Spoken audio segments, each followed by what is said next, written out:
Welcome to today's online webinar hosted by Newtwen.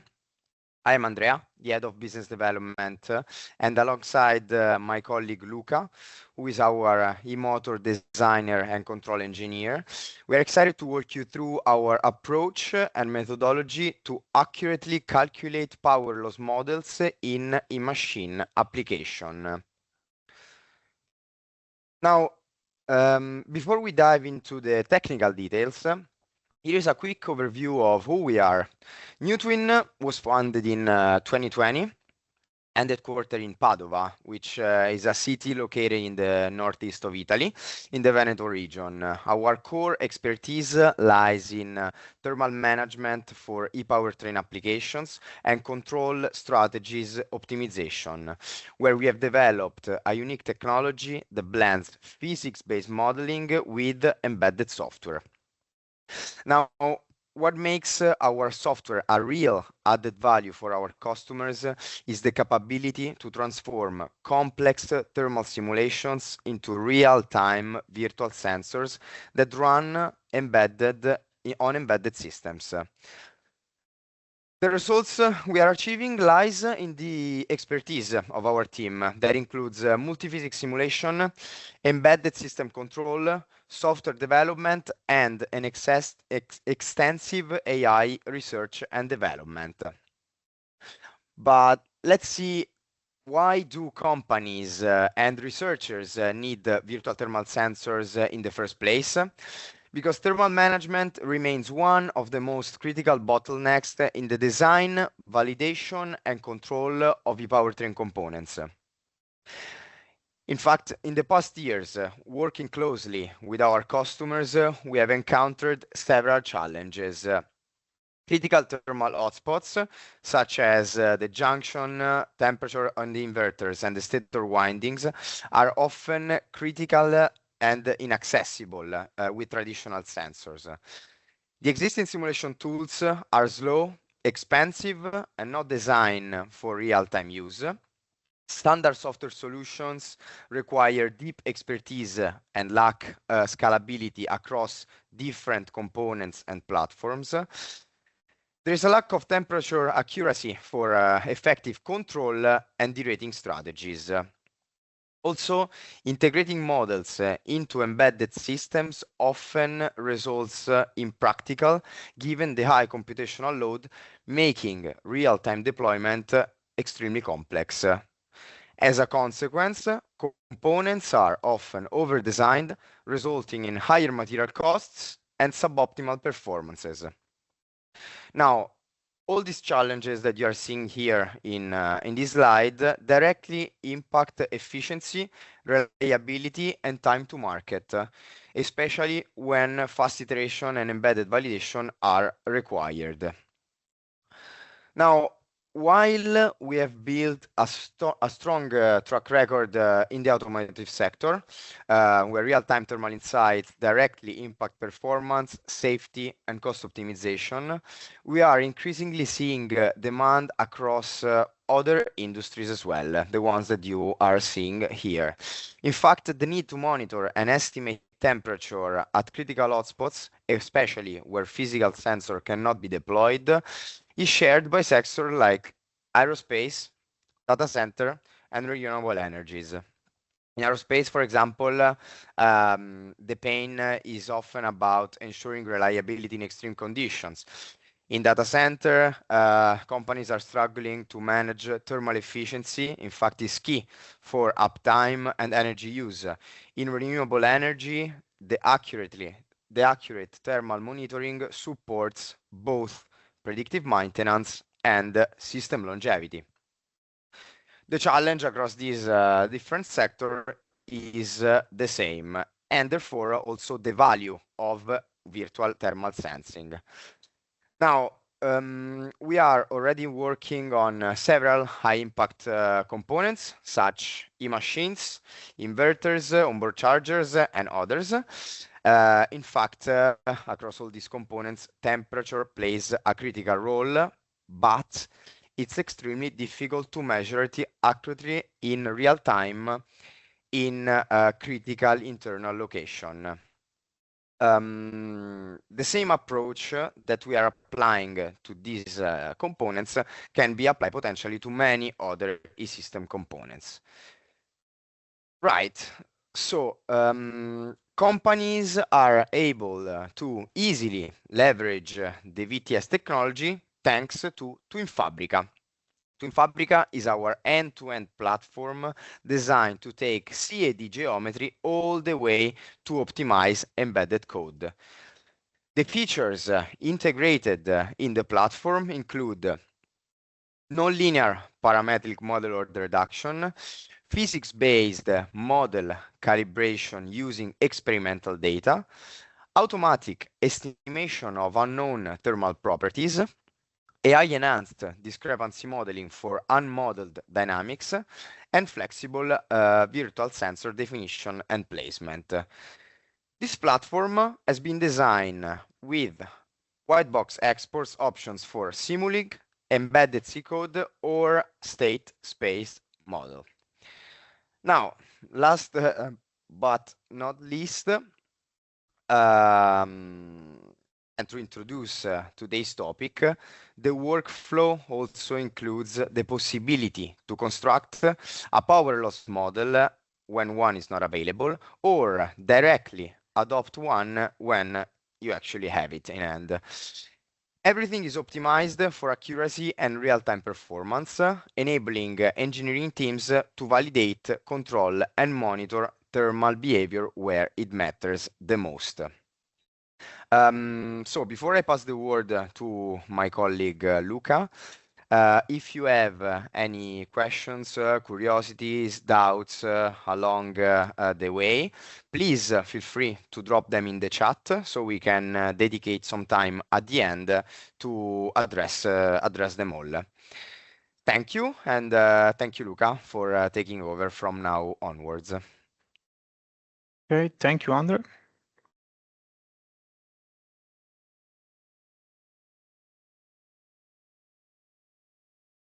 Okay.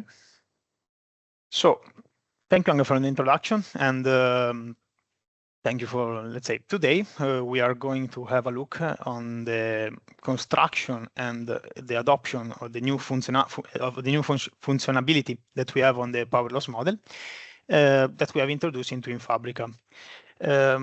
I think today I will going to show you how, let's say, a good power loss model can be important in all the design of the electric motors that we have, considering mainly two aspects that are critical in e-motor application. So mainly the thermal problem, that is a problem that is affecting a lot of electrical machine and is the main limit regarding the performance that a machine can reach nowadays, at least. And then we will see how to have a good knowledge of the losses that can be calibrated through experimental test, can yield a smaller design of the machine, and also can give an improvement of the efficiency and on the control algorithm for the motor. Here, why nowadays, okay, where the power loss model can be important and can be crucial. When, of course, when we have there are many reasons that can impact our motor performance, that in particular are the different driving cycle, because for example for automotive we tested our machine for different driving cycle that are standardized, but the driver is not following that drive or that cycle, so there can be many different cycles that can be done. And so when we design electrical machine, we design it for some driving cycle or in the ROS condition. Designing it in the ROS condition can yield oversized machine, so a machine that can be working many different operating point and different working condition, but also for different, for example, ambient temperature. In many cases, the location of where you will place the motor or where your car will drive will be important, since the temperature can change from minus 20 degrees to 60 degrees without any problem. And also because in many of the applications that we got, we don't have any knowledge of the temperature of the fluid and of the speed of the fluid. We just have a fluid that is cooling down our machine, but this flow can change according to operating condition. And all these reasons can yield, of course, a design oversized and suboptimal control strategy, because if you are not aware of the exact temperature that, for example, you have for your permanent magnet, you cannot deliver the better performance of your motor, because let's say at different temperature, the flux that the magnet can provide to the machine will be completely different. So we will see today how to build this loss model related to a proper thermal model can improve and unlock this new strategy. One, a new strategy of control, and one, redesigning of the electrical machine. But first, now we can say how the losses model are computed nowadays. There are two main ways: through lookup table. So starting for a 2D or a 3D final element simulation, we can arrange and extract some lookup table of all the losses, so of the joule losses, of the permanent magnet losses, of the iron losses, whatever you want, that in general are more accurate than the one that we have, for example, with analytical function, because in the phase of the first design, we don't have we typically design from some rated point, some points, and have a good fit with that point when you have a tested machine. But sometimes, let's say, after we test the machine, we have a reverse problem, because in some place, typically with a lookup table, with a final element simulation, you simulate with some constant parameters, so you can impose a flux of the magnet that is constant and of a certain temperature, but in the reality it isn't. So you have to change and recalibrate all your file and element simulation to find a lookup table that is reflecting your real device. This process most of the time is very long and very time consuming, costing, and is very tough to do also, because let's say you cannot change a lot the parameter of your final element.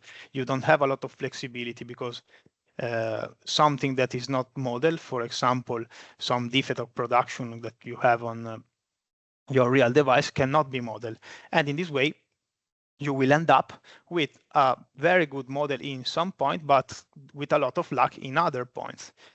And this is a drawback that you have of using lookup table. Moreover, if you want a good discretization of your losses, you have to make a lot of points and a lot of simulation. This can be highly can yield higher memory rate when you go on edge. So when we export this lookup table on our microcontroller, so to run it in a microcontroller can be weight enough. So that's why we ended up to try to have analytical function that can have, let's say, our physics based, so are based on the physics of the effect that we have on our machine, and we can use it in a simple way on the edge, and can provide us a better flexibility, because with this coefficient, you can add coefficient on this function that can yield and give you a better shape in all the overall range, and can provide us a better losses correlation with the real sample. I've seen that there was a question.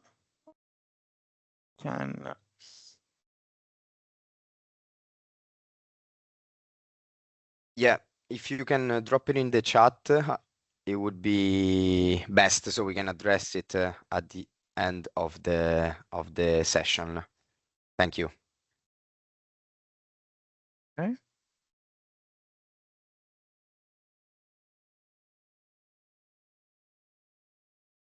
So that's why we ended up with choosing analytical function that can provide us a better solution after the calibration. So we can give us the possibility to calibrate our losses with the real test bench experiment. So is related to the real losses that we have and also to the real temperature that we have on the device. How we can do that? In Fabrica, you can do it easily. You just need a few parameters that will be some geometrical parameter, as I reported here in this slide, and some working point, let's say, working condition. So, for example, the current, the voltage, the motor speed, inductances of the rated point, and the number of pole pairs, and so on. And for now, we have modeled the synchronous motor with permanent magnet. So we have added the losses for the joule losses, the iron losses on the stator and on the rotor, and the permanent magnet losses and the bearing losses. This will be directly integrated in your in Fabrica, and you can use it just clicking the button import starting from filling this table. I will go in the details of which kind of losses we have used and how we have modeled it. For example, here for the joule losses, we have modeled it with the standard formulation that we found in literature. So starting from the DC losses, so starting from the real current density and the volume of all the copper that we have inside the machine, multiplied for a coefficient that is taken into account of the AC losses that are related to the penetration depth, the number of conductor, the location of the conductor. Of course, is a simplification and cannot be exactly what you have. So we will need also in this function a coefficient that here is called KIC that will provide us a small variation in order to track the unknown that we doesn't have. And for that is how we modeled the joule losses. We have added also the iron losses. So starting from a standard datasheet that in this case I reported that N020, we can have and compute the software we have and compute automatically the coefficient of hysteresis and the current of the related state or still, and can compute instant for instant, so speed for speed, the related iron losses, because in this formulation we have a dependency of the frequency that is dependent of the speed, and we have also a dependency of the flux density that we have also written as a function of the current. So this B will change according also to the current. And for the permanent magnet losses, we have included and considered both the harmonic component that come from PWM and MNF harmonic losses. The PWM are, of course, the losses due to the harmonic that we have since we have an inverter that runs at high frequency. So we are providing a voltage that is not sinusoidal, but is, let's say, close to be a sinusoidal, but these harmonics can be relevant, for example, for high speed. When you run at high speed, your motor, this machine can have these harmonics can yield high eddy current in the permanent magnet. While, for example, in other machine, the MMF loss harmonics can be very important. For example, in fractionary slot machine. So when you have a ratio between slots and poles that is not an integer number, you can have subharmonics that can provide us harmonics on the rotor that can really heat up the magnet and cause a risk of dematization and extra heated. Anyway, these losses are computed real time every time in the twin. So it's our function that are continuous and can compute it in real time.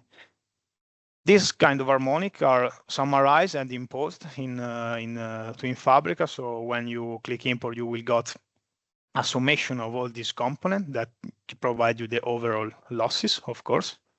And we use also the same formulation for the rotor losses in the rotor takes into account instead of the permanent magnet, different geometry dimension and different conductivity. While for the very lossy, we have used a empirical formula that we have seen that is provided, that is depending on the speed and of the diameter and length of the rotor, and we have seen that it's providing very good result with experimental test.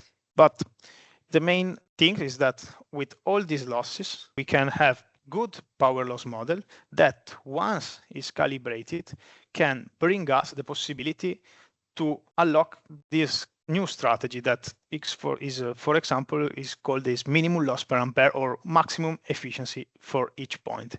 Because with a good power loss model, okay, we have a very good representation of the losses. So we are able to have a good, if we minimize this power loss model for each working condition, we can obtain the point that can have the maximum efficiency for each machine. And this is possible just if this power loss model is linked to a thermal model that is very accurate. And that's why we can see they live together. So with our thermal ROM, we are able to track properly the thermal measurement, so the thermal temperature of, for example, of the mid winding or the permanent magnet, and we are able to have a very good estimation of the temperature that are also related and important for a good power loss model. If we interact with these two models, okay, we can say that we have a very good digital twin of our machine. This twin is good under the electromagnetic performance and under the thermal performance. Once we have this model that is represented with high fidelity our machine, we can also optimize the control because we have the knowledge in every point of the machine of the temperature and of the losses. And this can help us to use this temperature estimation, current reference and speed reference to have the minimum losses per ampere control that will be very interesting compared to the standard one that is used now in literature. For example, now the MTPA. I reported a slide here where on the left we can see that the standard strategy that is used now, so the maximum torque per ampere or flux weakening or maximum torque per voltage, that are delivering the maximum torque for each combination of current that we have, and this is not the maximum efficiency that we have for each point. Also because during this calculation of this trajectory, we just take into account of the Joule losses, not also of the iron losses and the other losses. If we use the minimum loss per ampere strategy, so we are going to the maximum efficiency calculation for each point, we can see that also from literature, in the region where typically the motors will work when you have for example, an automatic application, you can got also the 10% of higher efficiency just with a software solution without any increase of the hardware.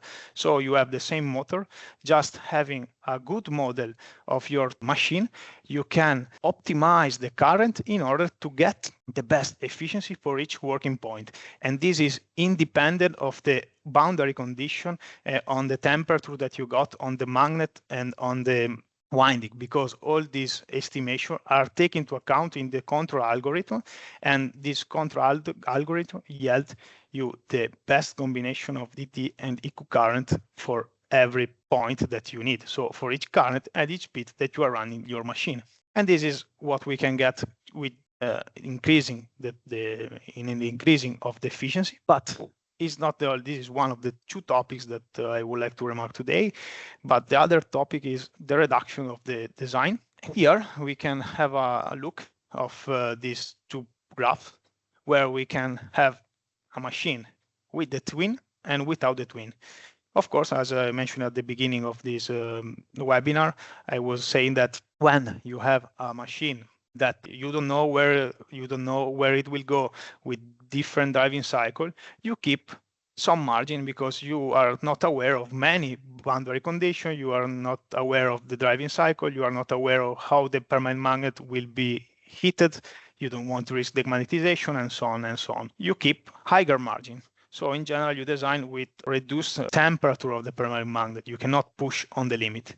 But if you have a twin, so a model that is representing correctly your device, you can say, okay, with this machine, I can push more. So with the same hardware, so if I have the same motor, now that I have the knowledge, the exact knowledge of the temperature of my machine, of the losses that I'm having, I can maybe push more current for more time. And this can help you to extend, for example, the range of the real machine of your, for example, of your device. So extend the range in terms of current and torque profile. And also otherwise, you can reduce the dimension. So make a new design, so a redesign of the machine, and doesn't have problem with the temperature. As we can see here, you can get 5% at zero speed. So when you have the machine topping the current, up to 20% at the maximum speed. So this is the two main topics that I would like to show you. So we can have a small recap. Here, today we have seen two important stuff.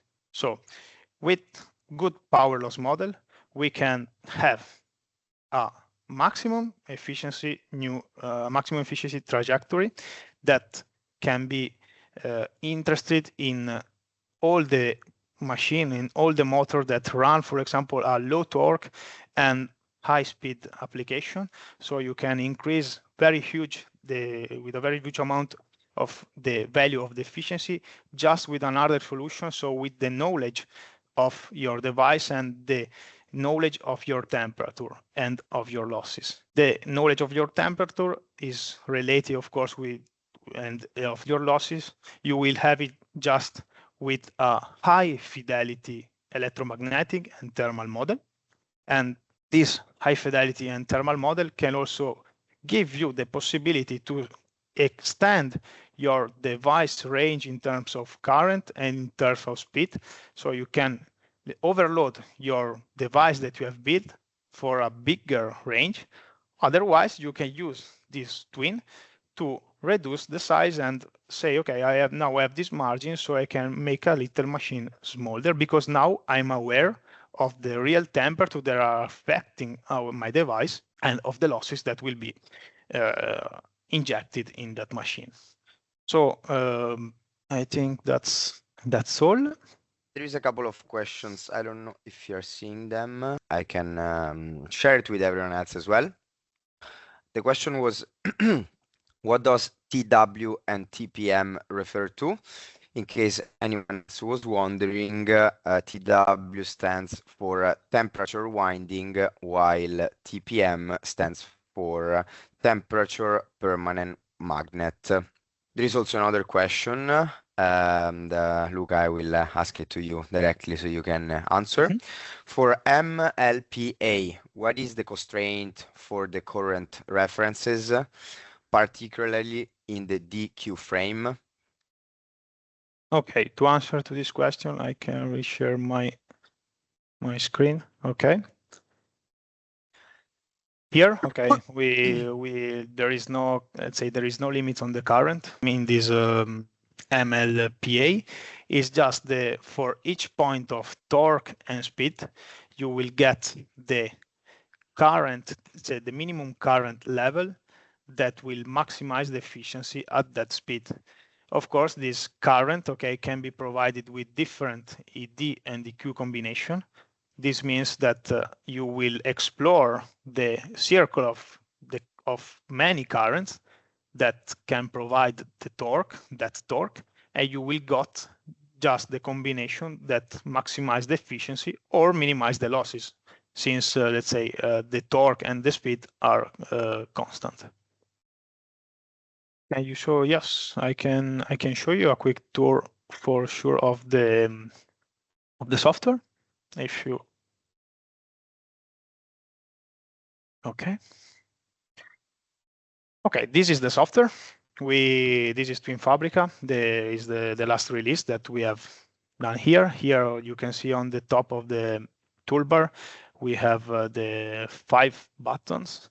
One for the project, one for the physics, where you will see the material and the geometry that you have that you want to make the twin.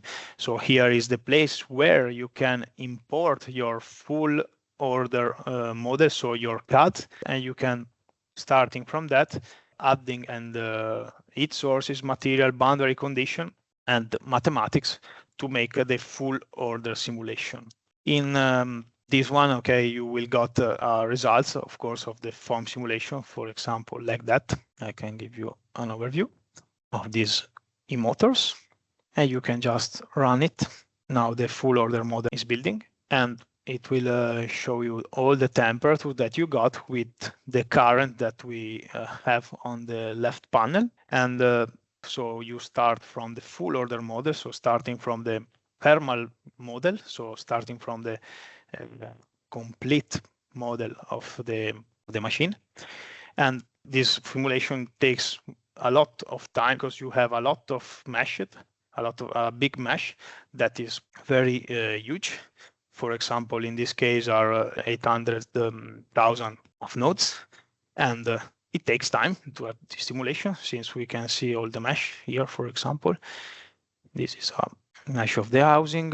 We can also hide it, and this is with a very good discretization, because we would like to have, we want to start typical with a very good discretization of the full order model, because the reduced order model that we are going to build in the next step, it will be very, it will be more accurate, more your mesh is defined, and less accurate if it's the opposite.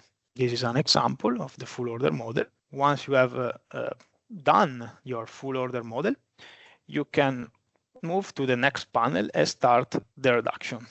Here in that part, I will reduce model. So you can start from a recipe, so starting from a variation of the parameter, and build your ROM. I will not go in details, but I just show you an example here of comparison of the accuracy of the full order model compared with the reduced order model, with an estimation of the temperature error that we have it. Now we are going to have a look of the comparison between the full order model and the reduced order model temperature that are estimating after the reduction. Okay, 1 second. As you can see, 1 second. Okay, this is the full order model. And now there are a lot of, the current is very high, so we can reduce it with the value that we have, because it's too much. So we can have a small value, and we can rerun it. In this case, we can, in this folder, we can compare the goodness of our full order model compare with the reduced order model. And of course, in some points will not be perfect, but for example, in some sensor, a smaller error, as in the, we can see on the picture. Once we have done that, okay, we can go and move to the calibrating. So once we have done the ROM, we can go and calibrate the ROM with the experimental test, and then simulating and exporting the simulating model or directly the C code. Regarding different ED AQ values, is not ED should be 0. No, ED should not be 0 in EPM machine. So in machine with permanent magnet, let's say with a silency ratio, so where the LD is different from LQ. Yes, you will got a negative ED in order to maximize the torque mainly of the time. So it's just because we have let's say a machine with permanent magnet insert inside the rotor. To answer to, can it export or import from other commercial electric machines, for example, Maxor or Motorcad? Yes, we could do it without any problem. You can just import the lookup table that you can export from Ansys Maxor or Motorcad, for example, of the losses that they provide you. and you can use it as you can use it to start the building of your digital twin of your virtual thermal sensor. Of course, as was mentioned before, if you use this loop, let's say you have to, once you have calibrated, if you want to have a very good loss model, you have to reiterate with the values of the temperature also to the electromagnetic simulation of ANSYS Maxwell or MotorCAD, but it's perfectly possible to do it with Fabrica and iterate it with ANSYS Maxwell without any problem. And can you do full system, so motor plus power electronics in the same simulation? Yes, we can build, for example, in Simulink, you can build your, for example, your twin or your model of your motor and the model of your power electronics, and then use export both in Simulink, for example, and compose it together. We have also developed a control library that takes into account of all of that. So we have developed a sort of virtual test bench where you can, starting from Twin Fabrica, you can export directly your twin, inserting a control scheme that we have developed that takes into account of the power electronics, so the inverter, thermal part and control, and on the motor also. And you can just copy and paste inside this virtual test bench and simulate for different power electronics device and motor device, and test for different flow, different flow rate, different temperature, and different working point currents or speed or whatever you have it. And regarding, can we consider slash oil cooling in the foam? Yes, we can also consider spray cooling. I think you mean that.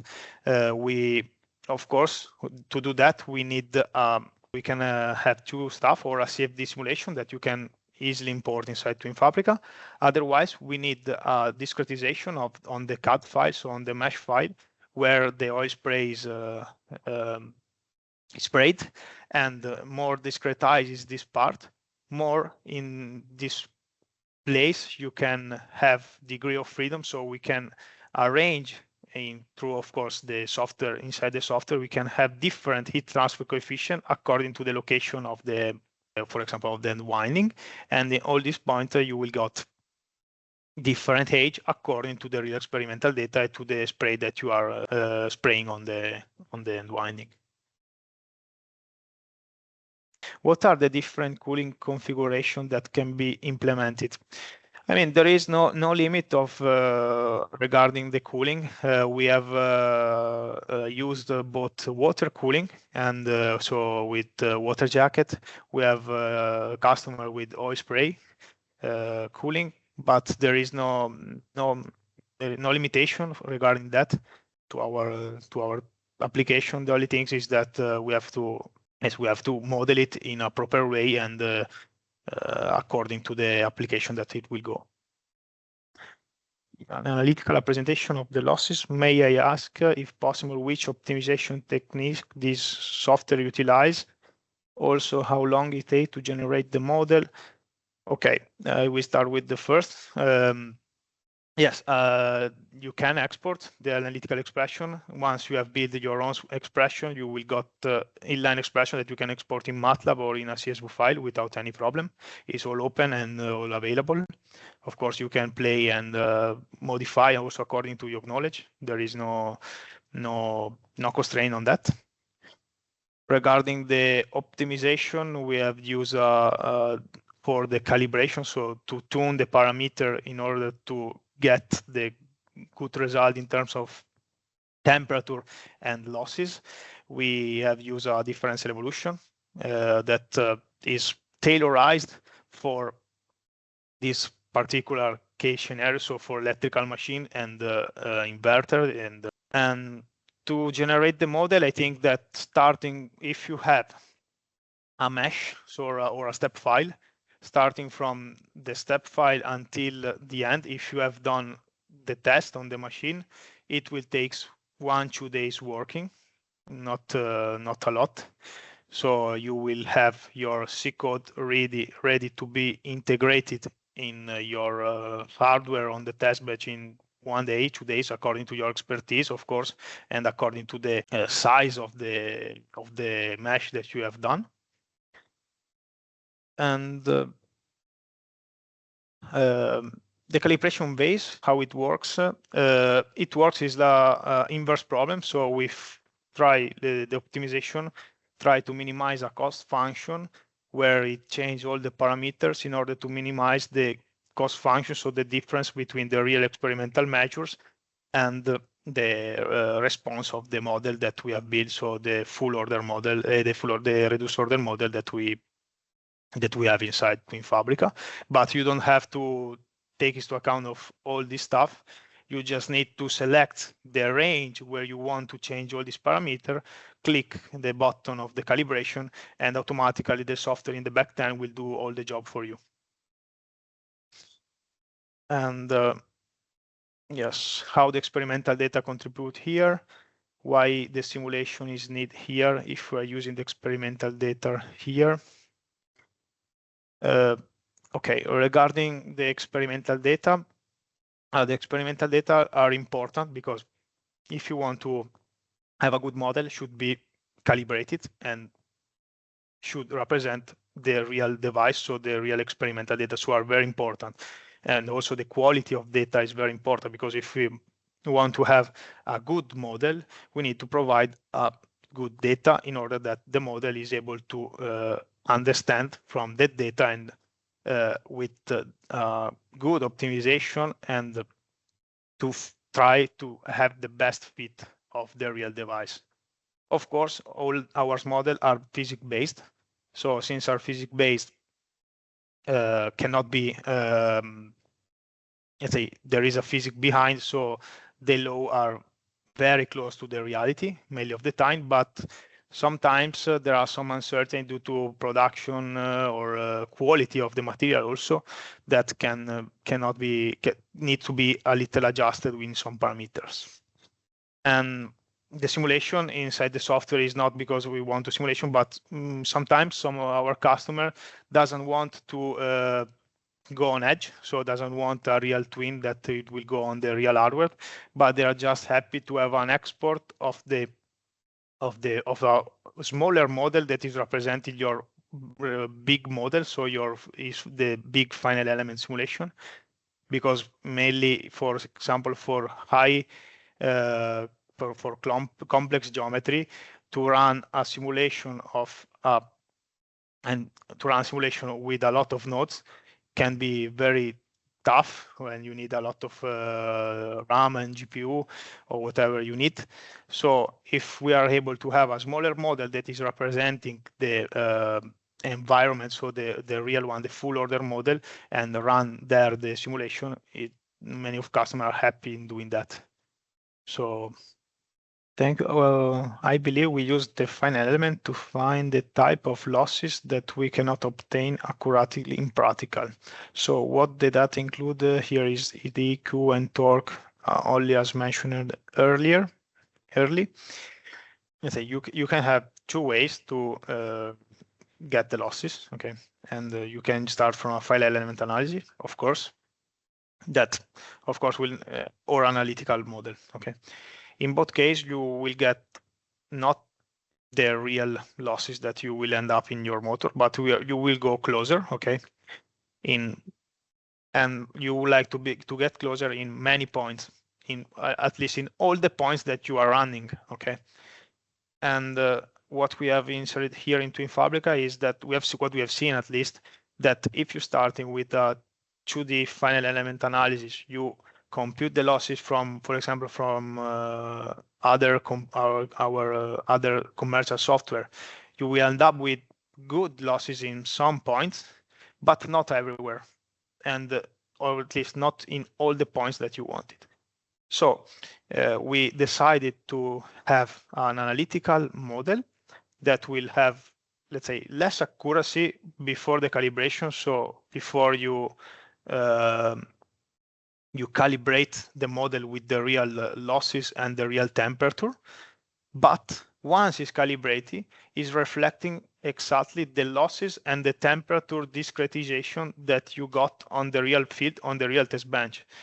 Because let's say the coefficient that you can use to tune it are in form of all the nonlinearity and all the discrepancy that we don't have. We cannot model, for example, in a finite element analysis, and you have on the reality.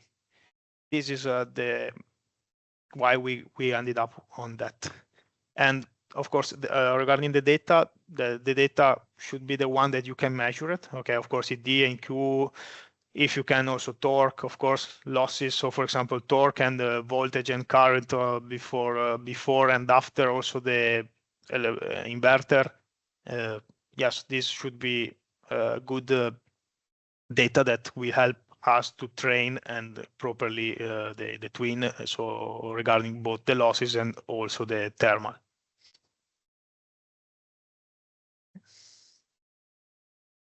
Okay, if there isn't any other question, we will share everything with you. I think maybe there isn't a last one. Okay, impressive. Thank you. Thank you so much for the next question. Thank you, Luca, for addressing them all.